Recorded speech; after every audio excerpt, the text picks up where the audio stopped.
I think the biggest thing for me looking at your application is I just wasn't able to connect with you.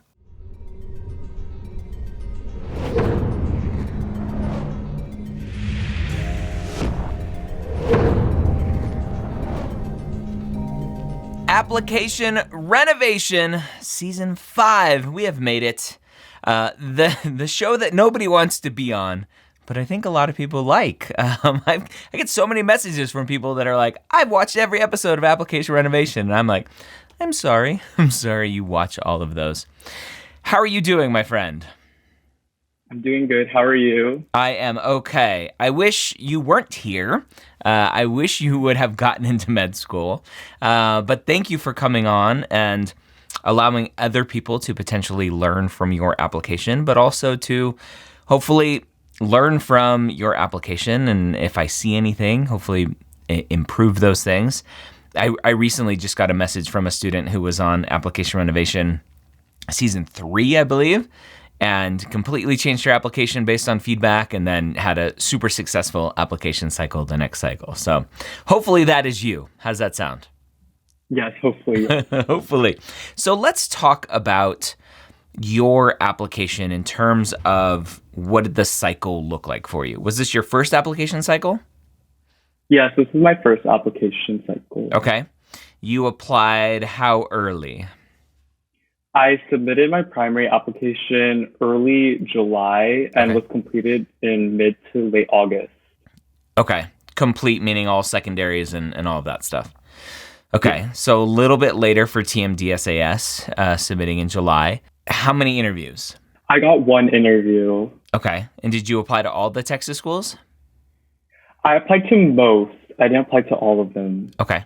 All right. So most Texas schools, only one interview. Match day has come and gone, and you didn't match at your school. No pre-interview or pre-match acceptance, and no match either. Do you know if you're on a wait list at the school? Yes. I got an email that I was put on the wait list. Okay. For the school that I interviewed. Okay. Any ranking or not? In the email, it says that they weren't able to disclose the position of my position on the wait list, so I'm guessing that it's ranked, but I'm not entirely sure. But you're not privy to that information, unfortunately. Yeah. Okay. Actually, yeah. All right. If you could take a step back, I'm assuming you've watched Application Renovation before, so you know my general spiel in terms of what I'm looking for. If you could look at your application through my eyes, what do you think you're missing, or where do you think things potentially could have been improved? Yes, I think earlier we discussed the late submission, so I think that I could have submitted earlier in hindsight. I think also one thing that might have been a downfall in my application is my writing, especially my personal statement and the other essays. I think that I tried to jam pack a lot of information into the essays. And so I think that might have not made the information that I wanted to convey very clear. So I think that was also a downfall. Okay. And possibly a lower MCAT too. I'm not really sure, but yeah, maybe that as well. Okay. All right. So we'll take a look at all of that, and we'll see what we can find. So let's go ahead and jump over to your application. Again, you're a TMDSAS applicant, so we can kind of see that good stuff here. So as we look, a lot of this initial stuff is redacted out. We can see the schools that you applied to. Again, it was almost all of the Texas schools, which is nice because with TMDSAS, it's one application fee for all of the schools outside of the secondary application fees for each of the schools. So you did not apply to any non-TMDSAS schools, or at least that's how you designated it on there. Why not other like AMCAS or COMAS? I think for me, ultimately, the reason why I didn't apply to AMCAS or anything like that was because of cost. I think ultimately, if I was able to get into Texas school, I would stay in here for the cheaper tuition. So that's ultimately why I didn't apply to non-TMDSAS. Okay, that is fair enough. All right, so haven't applied before. Again, first application cycle, you had mentioned that. I love how it has SAT stuff in here. And then your schools, you were a psych major. Okay.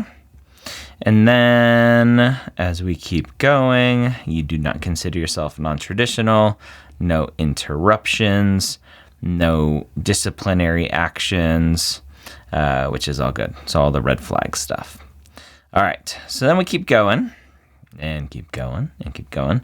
First generation, no. First generation graduate, yes.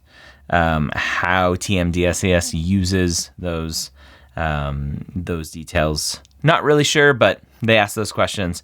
Probably just more for data collection, data gathering stuff. No military service, all that fun stuff. And then we start jumping right into essays. Before we jump into essays, I do want to scroll down and take a look at stats, because that's always where students love to start to nitpick and go, oh, it's their GPA, it's their MCAT score, or whatever. Obviously, one of the things that we've been trying to do with application renovation is show, right? Last season, we had a 4.0 528 student. One interview, no acceptances. It's not just stats. So looking at your stats, obviously we see almost all A's. What is that? 4 B's, I think I counted.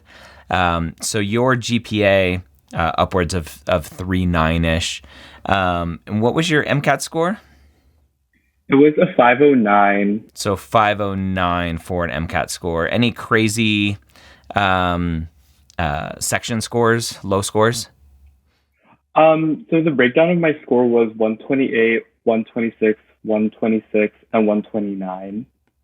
Okay. So I think probably the biochem section was on the low side, yeah. I would say. No, it's fine. So that breakdown's perfectly fine. Usually when I ask that question, I don't really believe in unbalanced MCAT scores, right? A 509 is a solid score.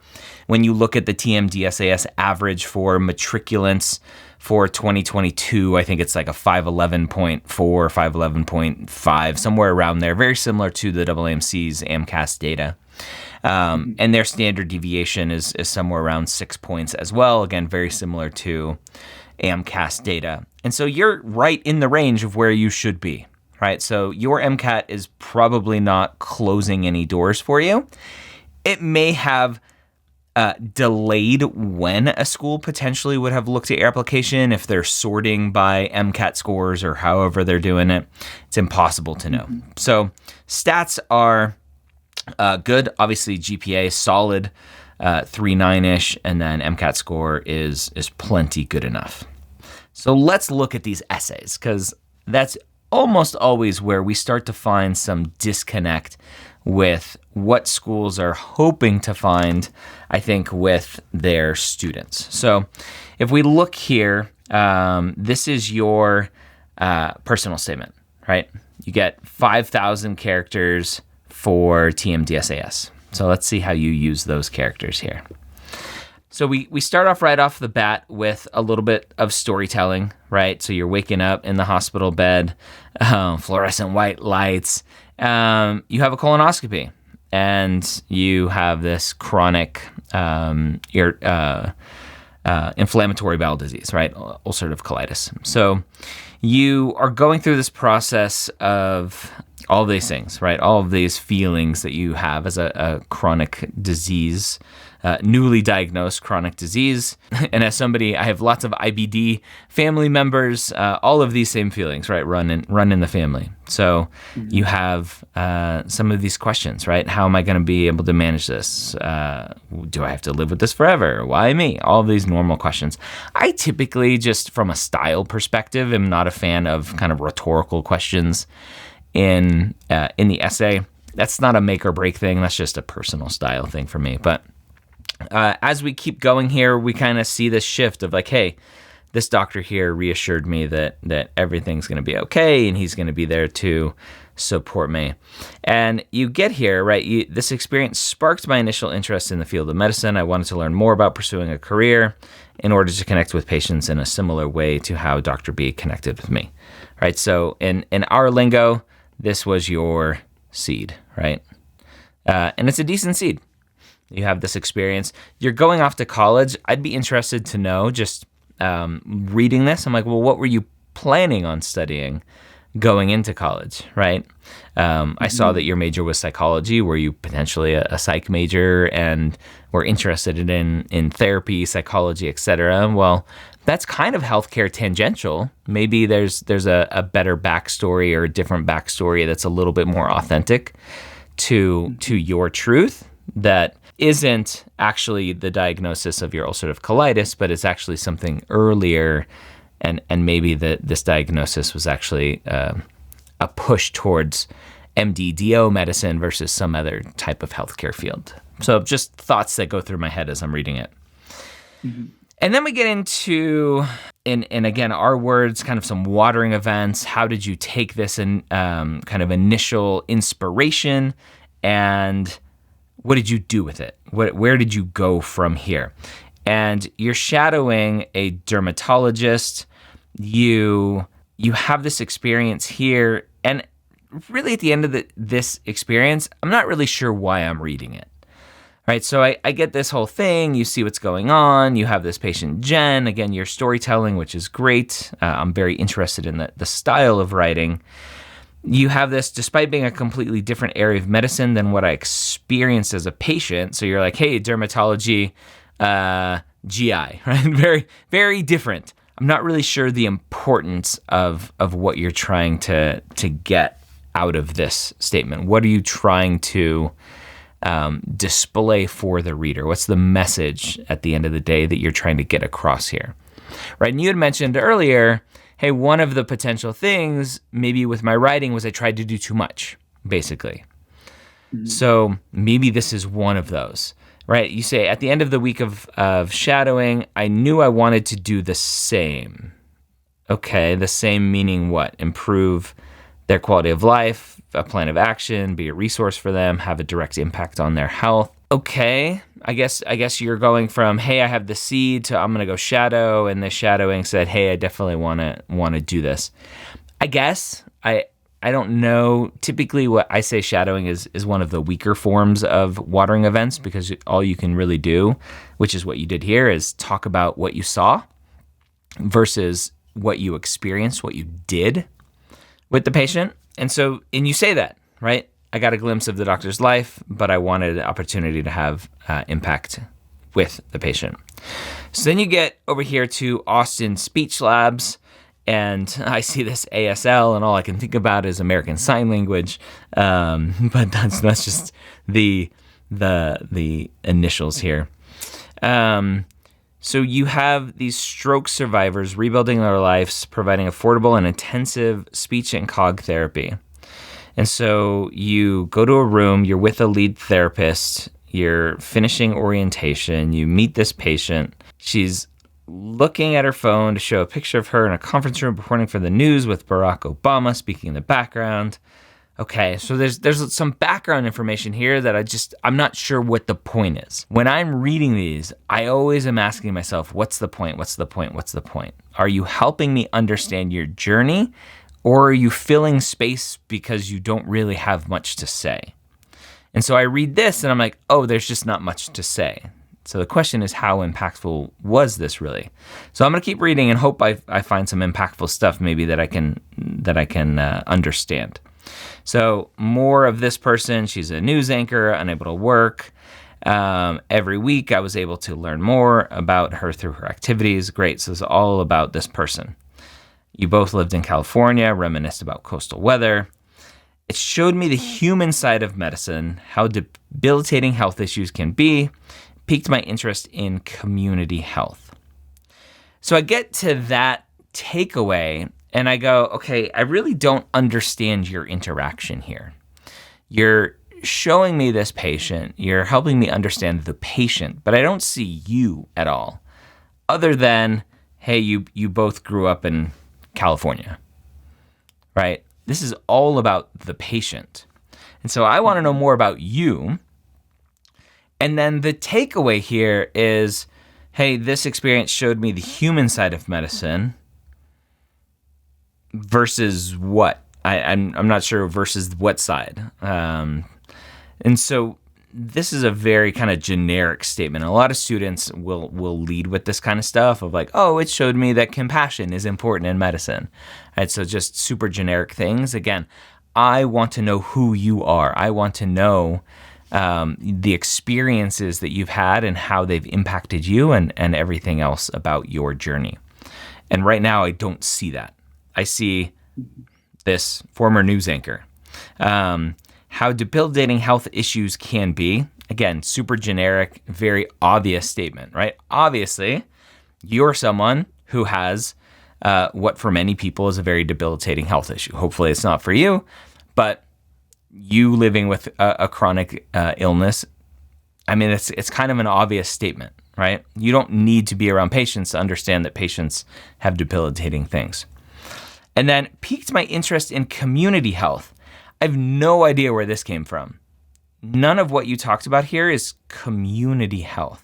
Maybe I should have clarified the definition of community health, but I think for me, when I was writing this in my mind, I was thinking that community health was working with individuals of the community, and so Austin Speech Labs was primarily focused on stroke survivors living in the Austin community.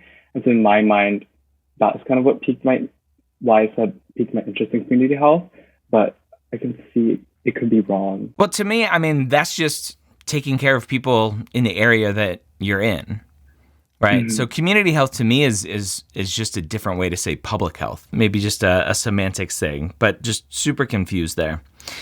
Being a part of Stacey's journey, witnessing other Austin Speech Labs patients improve every week inspired and motivated me to be the physician that sees the person behind every diagnosis. Again, just a super generic kind of statement. I understand that there's people behind this. Just not the most, again, helpful for me to understand who you are. These generic statements that lots of students use are not the best way to say, hey, here is who I am. This is my authentic story. So cut short due to COVID-19, you wanted to serve, stay with your community. Again, more directly involved in the public health of your community. So this is, again, where I kind of was making this public health tie as community health, public health, which is why I was confused with this statement of community health, because this isn't really public health here that you're talking about.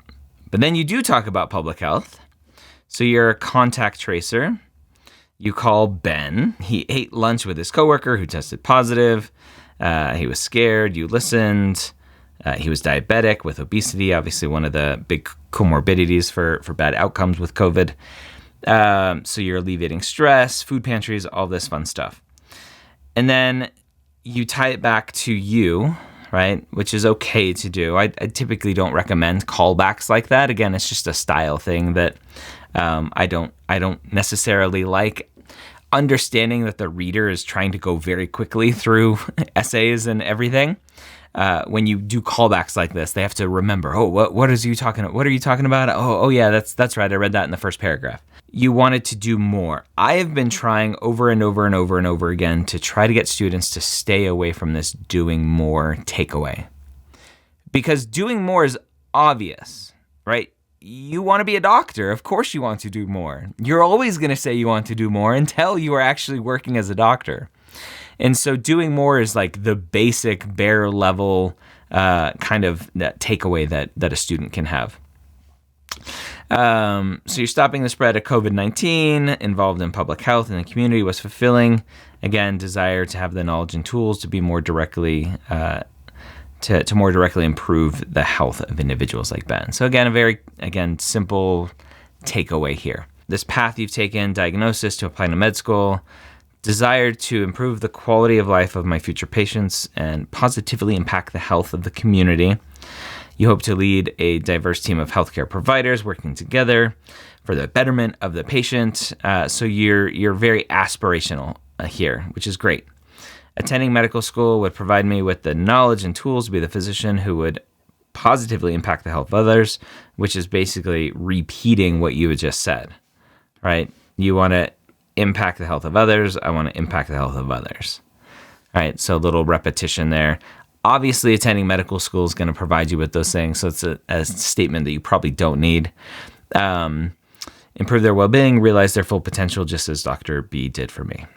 Okay. So I get to the end of your personal statement. I go, okay, why are you here? What am I understanding about your journey? Well, you had this diagnosis of ulcerative colitis. You liked the interaction with Dr. B, and that kind of led you down this path. Again, I question, I just have a lingering feeling in my head of, well, what were you planning on studying before you got this diagnosis? Because the diagnosis seemed to come a little bit later. There's no direct timeline other than those rhetorical questions that said, hey, I'm starting college soon. So I assume you're older, 17, 18, maybe a little bit younger, but you're already on a certain path. What path were you on before? So I have some questions there. And then I see shadowing, again, super passive, not really doing much. And then I see this speech labs where you're talking mostly about this news anchor, Stacy, not really helping me understand who you are, the impact that you're having on this person. And then we get to your COVID tracer and showing, again, mostly this other person. And the only thing that I see from you is, hey, I helped connect to some resources. Right? So I don't really see much of who you are in any of these examples that you're trying to use. Does that make sense? Yeah. Okay. And so most of the takeaways, most of the reflections are pretty generic because I don't see you there and I don't feel an authentic connection to what you're trying to say here. The optional essay, which is most definitely not optional, and this is the unique experience. So any unique experience, circumstances or life experiences that are relevant that you haven't mentioned previously. I'm very interested to know the thought process here about your annual culinary arts competition. What was the goal of writing this specific essay? So before being pre-med, throughout high school, I thought that I wanted to be a pastry chef. And so that was kind of my goal throughout high school. But ultimately, after working in different restaurants and stuff, I realized that it wasn't for me. Like, I think I just liked the competition aspect of it. But actually working like in a bakery or other establishments like that wouldn't be fulfilling for me myself. And so I think that it was really important for me to include it in my application because it was such a big part of my life. Mm-hmm. And I think it's pretty unique, I would say. And so that's kind of my thought process on why I chose to write about my competition for the optional essay. What were you hoping to get across? I was hoping to get across leadership aspects, also being a team player, and also trying to say that my background in this kind of will be like the building blocks of possibly in the future to help me learn and grow, and ultimately like translate my skills to hopefully be a good physician in the future. Okay. So I will tell you that's probably where you failed, right? And it's such a common thing. And again, it's a style thing, right? Not that it's right or wrong. It's a style thing for me where you and the other 6,000 or 7,000 TMDSAS applicants who are writing this essay, hopefully they're writing, again, not optional, definitely required, who are writing this essay, and you're using it as a sales pitch, right? I'm going to sell you my leadership skills. I'm going to sell you these other skills that I think are going to help me be a physician, versus showing me some authenticity here. Right, if you were to use this as an essay just to show your culinary arts competition and who you are and kind of how it's made you the person you are, not as a future physician, but just as a human, it would have been a completely different essay, I think. And a reader potentially would have taken something completely different away from it. Versus when looking at your application here, or the specific essay, you start off here with the greatest achievement in high school was winning first place.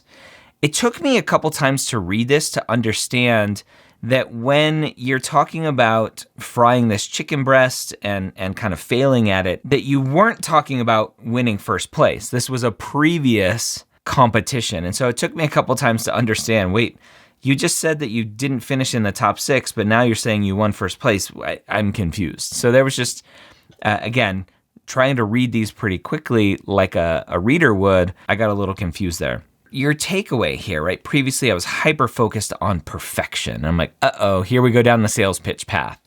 Right? All right. So you're hyper-focused on perfection. If a dish did not come out correctly or as planned, I viewed this as a gap in my innate abilities and viewed this experience negatively. What are you trying to sell me here? Right? So you're setting me up for something. All right.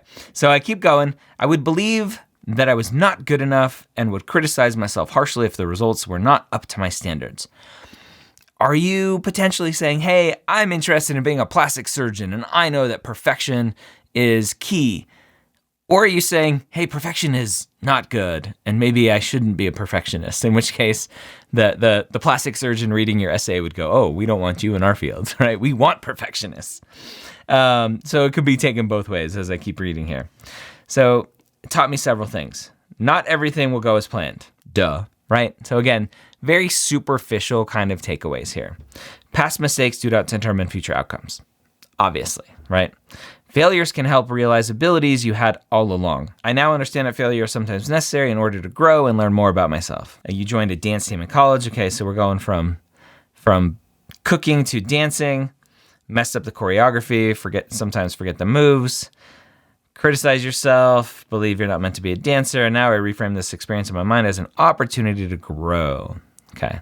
So again, this essay is mostly just here to say, hey, it's going to be hard, I may fail, and I'm going to grow from these opportunities. You're using it as a sales pitch versus I want to talk to you about some unique circumstances or life experiences that are relevant to the application. I like to think about this as TMDSAS's I always think I add too many AS's. TMDSAS's version of the disadvantaged essay, or what now will become, because AMCAS is getting rid of the disadvantaged essay, they're replacing it with the other impactful experiences essay. That's what this is. Are there other things in your life that will help give me context to who you are and what I'm reading in the rest of your application? So then we get to the personal characteristics. And this is a very specific question. Learning from others is enhanced in educational settings, blah, blah, blah. Please describe your personal characteristics, background, talent, skills, etc., or experiences that would add to the educational experience of others. All right, so a very specific question there. Most of the people don't answer the question. They just, again, use it as another opportunity to talk about themselves. So we'll see where you go here. We're the two who found our destiny. So you talk about some K-pop. The song that changed my life. Okay. Dance was not a big part of my life until I saw BTS sing in Dance DNA at the American Music Awards. All right. Gay, first-gen, Filipino immigrant living in America. I rarely saw people who looked like me. So immigrant background, you navigated through higher ed with no guidance. Okay. Felt lost learning about AP classes or what the SAT was. It's interesting. I don't necessarily, again, this is a style thing, right? Not to invalidate your experiences. The internet is a thing, right? When I was your age, the internet was very much less a thing. We had dial-up, AOL, like cuckoo, like sounds getting on the internet. I don't know if I buy this first gen lack of resources kind of mentality anymore, because you can Google, hey, what's the SAT? And have the world at your fingertips, right? Now, obviously, you have to know to Google what is the SAT. And so, yes, I mean, there are still a lot of shortcomings in knowledge and experiences to even be able to ask the right questions. So I get that. I don't like reading it here. Because of this, I vowed not to let my little brother experience the same as I did. Okay, so you're helping him through this process, personal academic life. You're working as a mentor for him. And this feeling being lost, teaching others what I learned through my experience and being a source of encouragement. Great. This motivated me to seek other mentoring positions such as general chemistry learning assistant and mentor for co-veducation. Okay, so you're kind of setting up being a mentor here. Academic mentorship, arts as part of your life. You get this BTS performance, and then you get the love of dance, joining teams. Minimal dance history, not good enough. Seeing this inclusive environment, supporting everyone regardless of history. And then you feel accepted here. So let's see what your takeaway is. Collaborating with this diverse group of people on dance projects has taught me the importance of working with people of different interests and backgrounds, finding new solutions, or hearing perspectives I've not thought about are some enriching outcomes I've discovered when dancing. We're trying to answer this question, right? We haven't answered this question yet. Adding to the educational experience environment of others. So feeling like you don't belong, you're connecting with all of these different people. You have this sense of belonging. As you apply to medical school, I aim to support my classmates, future colleagues, and future patients. And this is a mistake I think students make with this prompt. It's not asking about colleagues or patients, right? It's not asking about your future career. It's talking about school and your classmates. Highlighting the experience, effects of being an immigrant, encouraging collaboration, helping foster a supportive environment to allow all people to find belonging. So this is probably the best essay out of your three. You show some diversity there and who you are, and you answer the question, how are you going to help your classmates? And then we get to TMDSAS's never-ending list of activities. So again, for those watching, TMDSAS is very different than the other application services because you only get 300 characters for each of these activities, which is not fun. And then they break it up into different sections. So this is all of your academic recognition stuff, so all of your academic honors and everything else. So there's not much you really need to do here other than list them all, which is great. Non-academic recognitions, UT Austin Women in Medicine Talent Show, first place. All right. That's fun. So we have some leadership as well. So you're an outreach team member. I look at this and I see leadership and then I see team member. That doesn't scream leadership to me. All right. So I question that one. Learning assistant. Okay. I don't see being a TA as leadership. Again, that's just a style thing for me. It's teaching, it's tutoring, but I don't see it as leadership, right? Leadership, I think, is like you're the vice president, you're the president, or whatever. And then how you wrote these, again, is about as good as you can do for TMDSAS. There's really not a ton that you can do. Definitely my general style for AMCAS, ACOMAS, where you get a lot more characters, at least double. In terms of showing an anecdote, showing impact, it's basically impossible for TMDSAS. So you're a dance officer here. So that, again, is a little bit more leadership just from a title standpoint. So you're officer, you're teaching workshops, and you're teaching, explaining dance. Again, I would love to see this is more of a teaching thing versus a leadership thing. Like, I would have loved to see the leadership aspect of this, like decisions that you're making and leading other people versus teaching. And then set piece leader, you're teaching, cleaning the choreography, whatever that means, setting practice times, putting everyone into correct formations. Okay, so potentially a little bit more leadership there, right? A little more of a captain role. Research, evolution, variation, and ontology? How do you say that? Ontogeny? Ontogeny of learning lab. That's a very fancy word. I don't know that one. This lab focuses on understanding similarities and differences in social and cognitive learning in children worldwide. As a research assistant, you perform data entry, check for errors, gain insight into the world of research, as I did not have knowledge of research prior to this experience. Okay? Mostly data entry stuff, it looked like. All right, and then we get to shadowing.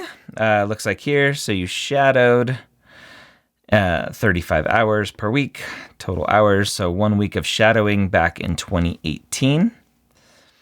UTSA Pre-Med Society member, 1 hour a week, 12 hours. So this looks like it was mostly you're just a member of the pre-med club here. Why did you list this as healthcare activity? Listed that as healthcare because there was one time, as I talked about in the description, help take blood pressures at the American Heart Association event, and also some other healthcare activities such as state hospital volunteering as well. All right. Learning enrichment in human anatomy workshop. So again, hours per week, total hours. So this is 1 week back in 2019. Morning lectures about anatomy, different body systems, followed by afternoon workshops, blah, blah, blah. Again, probably not a healthcare activity. When I think healthcare activity, I think patient interactions versus this looks like it's just a class that you took. Speech lab, student volunteer. So this was the big one that you had, that you wrote about in your personal statement. Unfortunately, only 15 hours here back in 2020. And you did mention that it was kind of cut short with COVID. So you help the needs of the speech therapist, also helps with group and individual therapy activities with patients, built relationship with patients, saw them improve each week, all while discovering interest in community health and healthcare accessibility. Okay. So again, there's that community health kind of buzzword that you keep throwing around that I'm a little confused with. I wonder how much there's a question of your understanding of MDDO because you're hanging out with the SLPs. This comes up all the time of like, hey, can I work as a PT assistant and count that as clinical experience? Hey, can I be a dental assistant and count that as clinical experience? Right? I think one would potentially question, well, if you want to go to med school, why aren't you hanging around with the MDDO patients? Why are you hanging out with SLP patients? Right? So there may be a really big question mark there of, do you want to be an SLP or do you want to be an MD or DO? Does that make sense? Yeah. Okay. So we keep going. Renal desk volunteer. Again, this is just a month worth, 4 hours a week for 12 hours. Answered and transferred telephone calls, restocked supplies. So again, I question whether or not this is a healthcare activity, right? You are in a healthcare setting, but is it really a healthcare experience? I don't know. So we have virtual shadowing, obviously with COVID taking place. That is what a lot of students were doing. It's perfectly fine to have that on there. Although I would question your lack of in-person shadowing, because the only in-person shadowing is here in 2018, right? So no recent in-person shadowing and no recent clinical experience in person.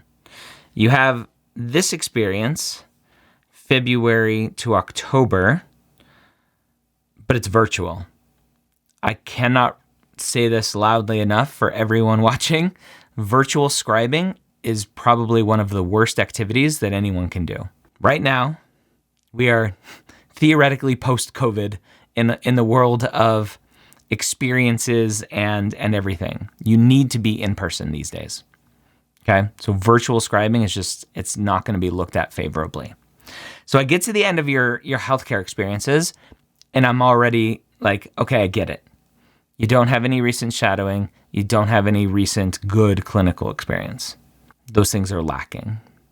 And that's almost always where these application renovation videos end up, is just a lack of experiences to be able to draw upon your time spent and go, okay, I get it. I know what I want to do with my life. Let me tell you about those things. And then the other thing that I see here is this is marked to end October 2022. I think on the TMDS's handbook, we're supposed to project out until when we're supposed to start med school, I believe. So I think the instruction was to say that we would end October 2022 and then continue on in the future activity section. In the future activity. Okay, Got it. So if we scroll down to the future activities, that's where you'll have more of that. Yes. Got it. Yes. Okay. Virtual scribing. And again, just kind of seeing what you're seeing here. And then we have AMSA member for community service. So again, it's interesting. You put the other member pre-med club in your healthcare, and then this one isn't. So again, you probably just broke it down based on the individual things you were doing there. Mentor tutor, great. Dance club, great.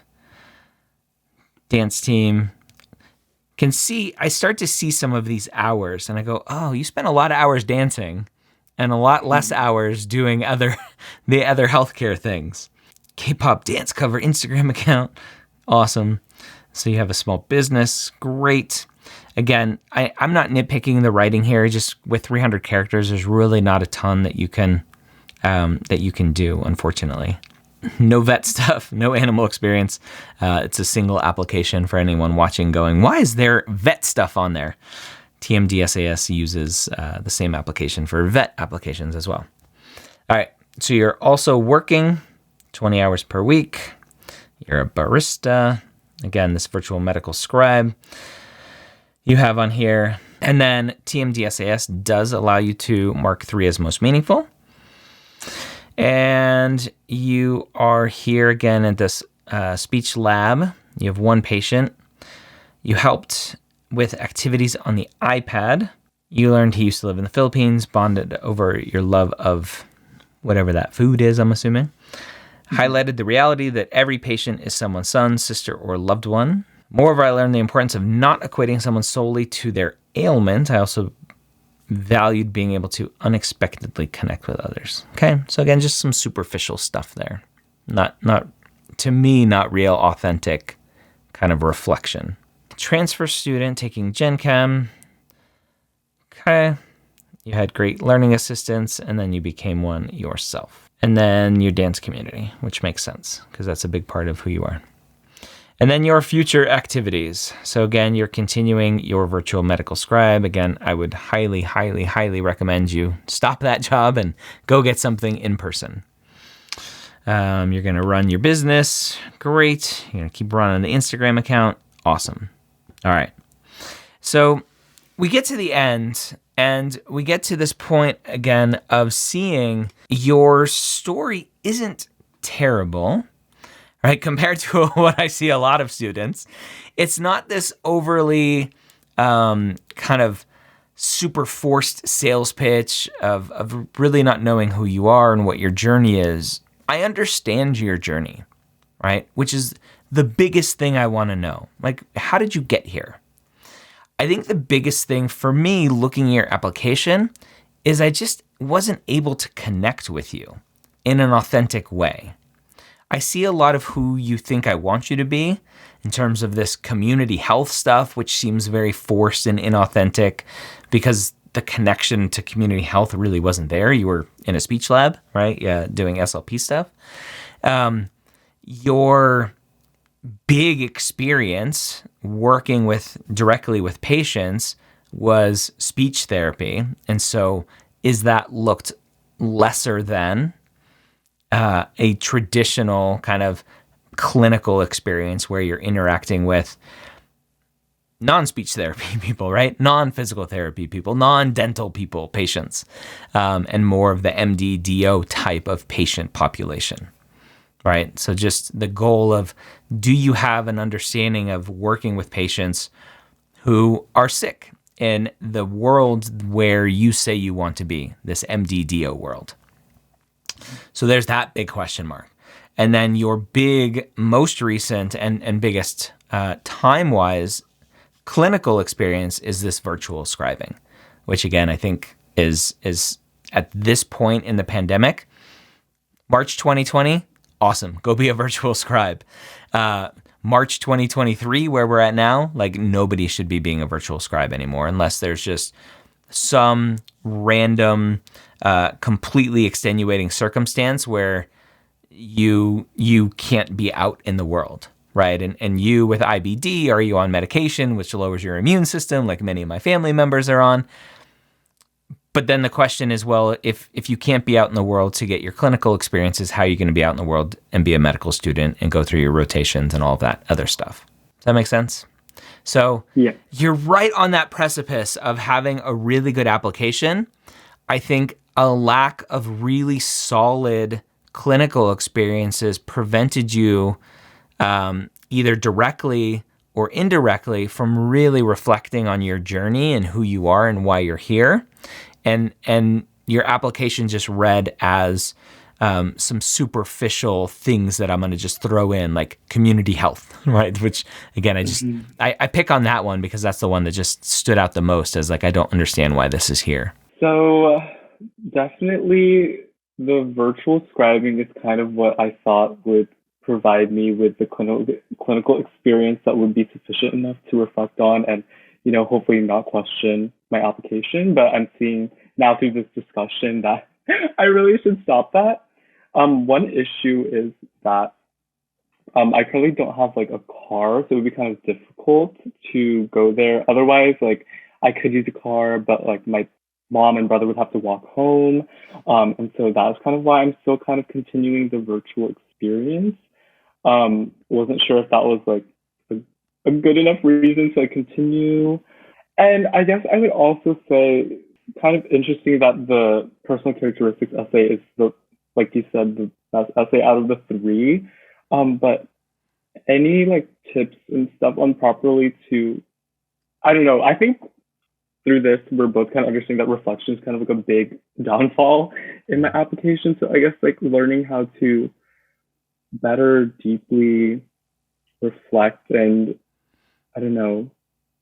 better improve on my reflection in the essays, and like that's kind of difficult to like get across in the essays. So kind of just tips for that as well. I think the biggest thing is understanding your true motivations and your true emotions behind things.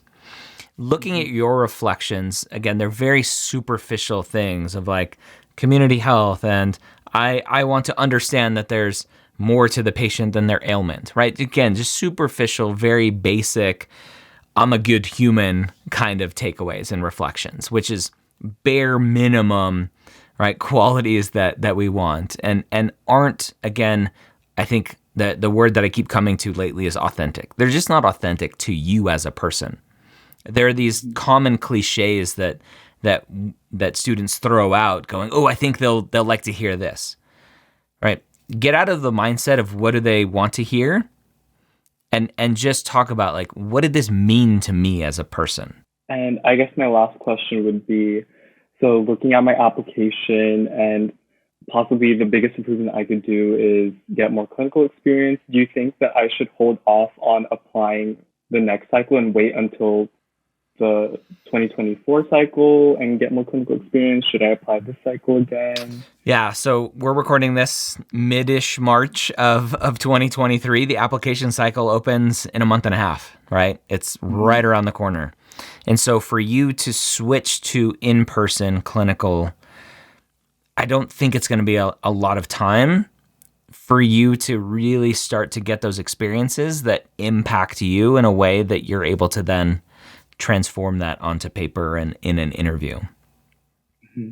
So my recommendation would be to wait. Doesn't mean you have to. There's no right or wrong. I'm typically conservative when it comes to those types of recommendations. Like, there's no rush. Get the experience. Just do some deep soul searching and try to connect better through your writing. I think that was all the questions that I had. Awesome. Thank you. Thank you so much for reviewing my application. You're welcome. Good luck to you. I wish you the best.